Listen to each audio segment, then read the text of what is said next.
Hello, everybody. Welcome back to the Cinema. It's great to be here. Great to be in an iconic venue.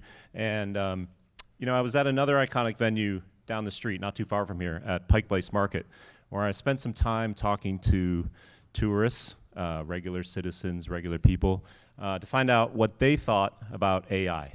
We've heard from some experts today so far.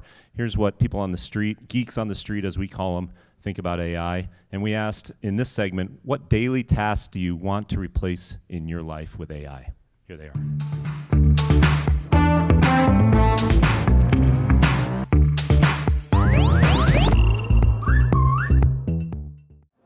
Hey everybody, Kurt Schlosser from GeekWire. We're down here at the iconic Pike Place Market in Seattle to talk to people about artificial intelligence. When I mention AI, what's your first impression? What do you think about? I think it's just very scary. It's like a black box and it does magical things. But yeah, very scary. Artificial intelligence, just computers and taking over and doing our jobs.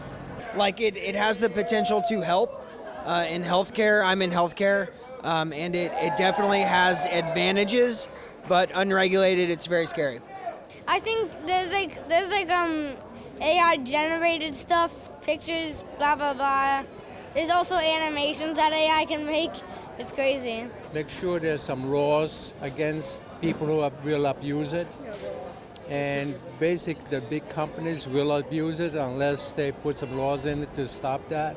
Yeah. Is there a task that you would give over to AI willingly? Oh, absolutely, cleaning. But there's already robot cleaners. Don't you have one of those vacuums that goes around the house by itself? Oh yeah, but I want Rosie from the Jetsons. Rosie from the Jetsons. When I'm coding, there's a lot of, I work with dummy data, so like a bunch of like fake data, and I use it to generate that data, and it saves a lot of time for me. AI surgery, that would be great, yeah. Surgery, like what kind of surgery? Any kind of surgery? Yeah, like I don't know, how do I say it, brain surgery? That's how I say it. I think that IA could have an important role in that space. I think someone created this shirt. There's not a chance in hell. And the thing about it, if there was one shirt, that would be something. But there were 90 different patterns like this on the row that there's no way someone created that. I mean, it's AI. AI created my shirt. Starnet, let's go.